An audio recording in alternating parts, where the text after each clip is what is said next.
What up, y'all? Today we're going to get into a curiosity, a healthy curiosity. And the definition of curiosity is a strong desire to know or learn, pure inquisitiveness in motion. It's how the mind stretches without snapping. It's how a soul stays young in a world addicted to certainty. To become curious is to remain open without becoming gullible. It signals flexibility, not weakness. It says, I'm not married to what I think I know. And here's what most people miss. Curiosity isn't about collecting information. It's about refining perception. A healthy curiosity pushes mental exploration.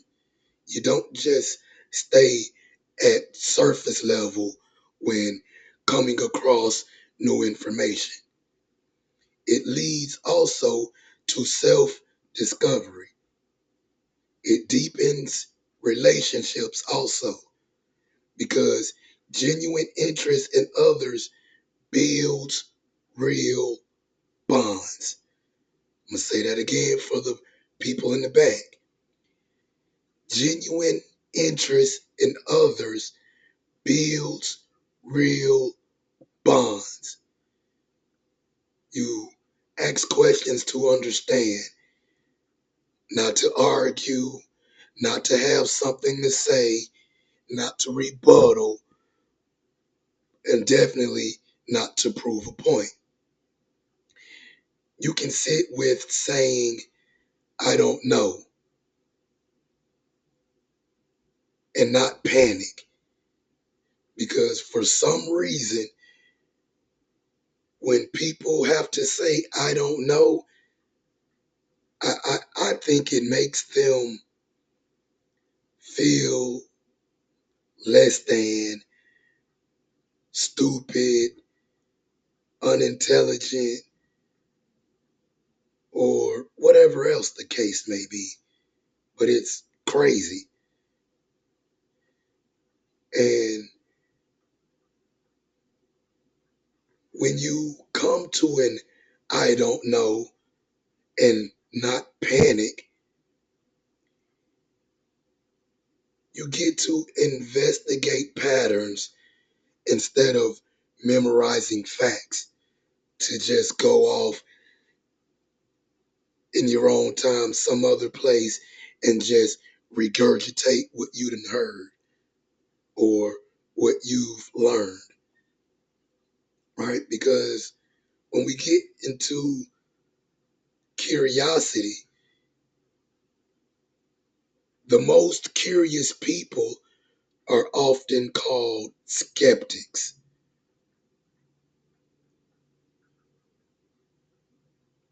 right? They question heavy. They have a lot of questions.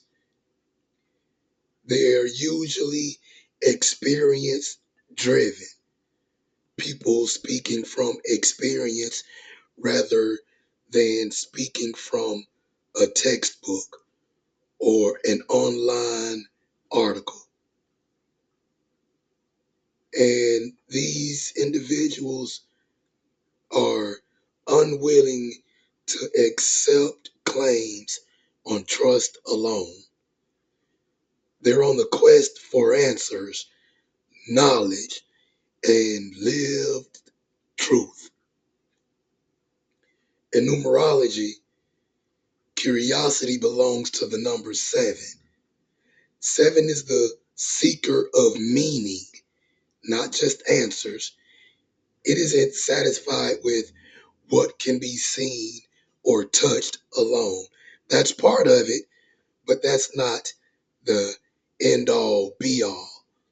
It studies the physical and listens for the invisible.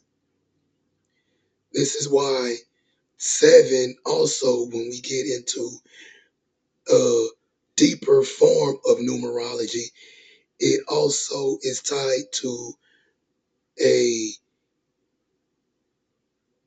an arrow of individuality, which is known as the arrow of the Enquirer, formerly called the arrow of skepticism. And this arrow's lesson, it's simple but demanding. And it is to develop a healthy curiosity. And the method is ancient, but it's powerful. And it still applies to today's time by simply asking questions. In other words, investigate. The number seven, mind moves between worlds. What it observes with the eyes, it cross examines with intuition. What it learns from books, it tests in isolation or in silence. What it can't immediately prove, it does not reject, like a lot of people do today. Oh, if it can't be, what the young folks say, make it make sense. If we can't make it make sense right away, we reject it. But you shouldn't reject it. Sit back and contemplate. Seven is also the philosopher, the intellectual, the quiet thinker asking questions that don't trend, but transform. Seven isn't loud curiosity, it's sacred curiosity, the kind that sits with paradox and refuses to rush conclusions, right? You don't have to have an answer right away.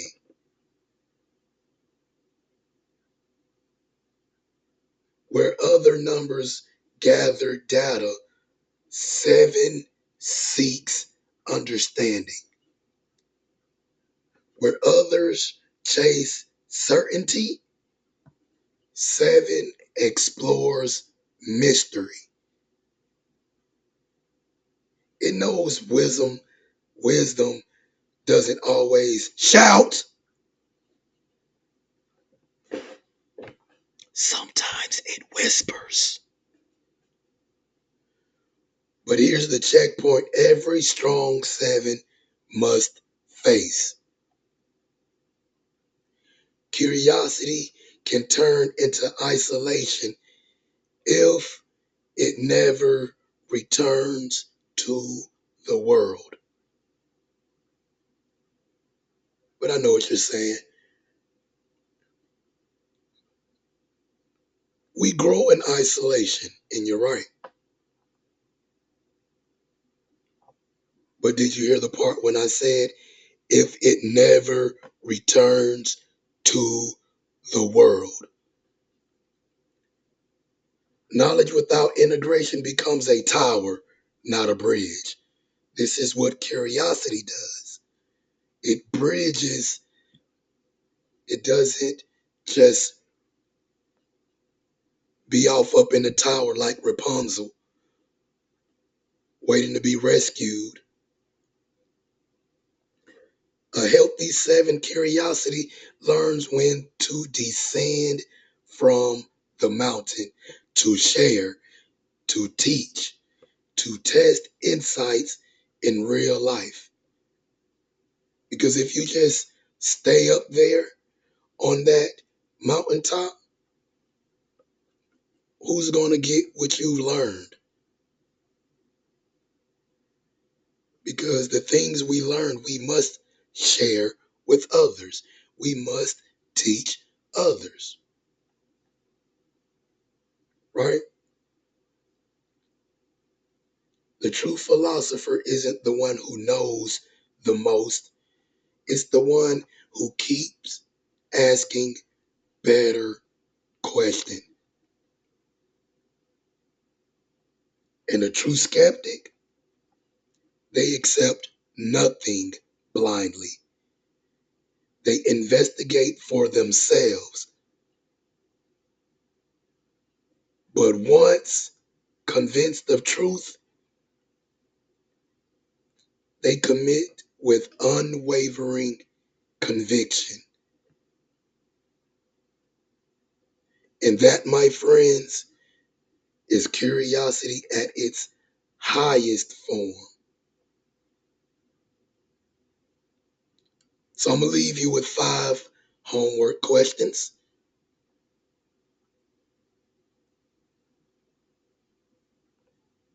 What beliefs, ask this to yourself, reflection questions.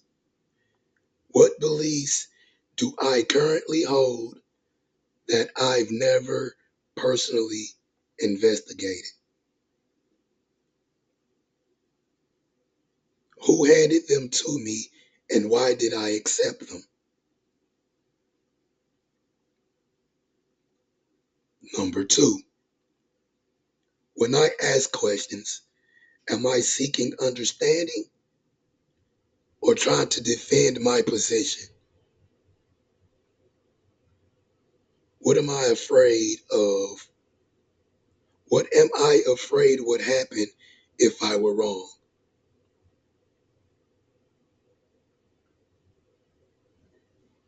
Number 3,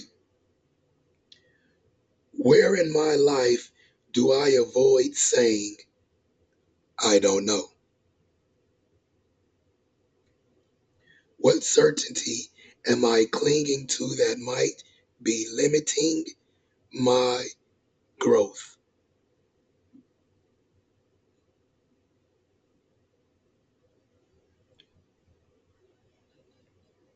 Number 4, what patterns keep showing up in my experiences that I've been ignoring or oversimplifying?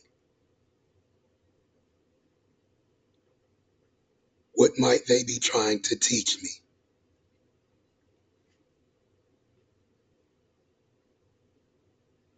And number 5, how can I bring what I've learned inward back to the world? What benefits if I share instead of retreat? My mistake. Who benefits if I share instead of retreat?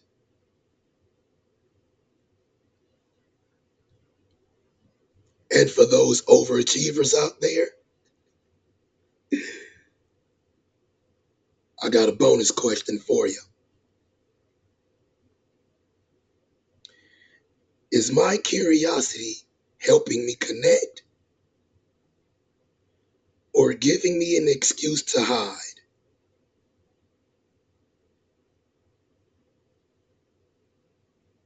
I want y'all to sit with these. Don't rush them. Let them come with ease,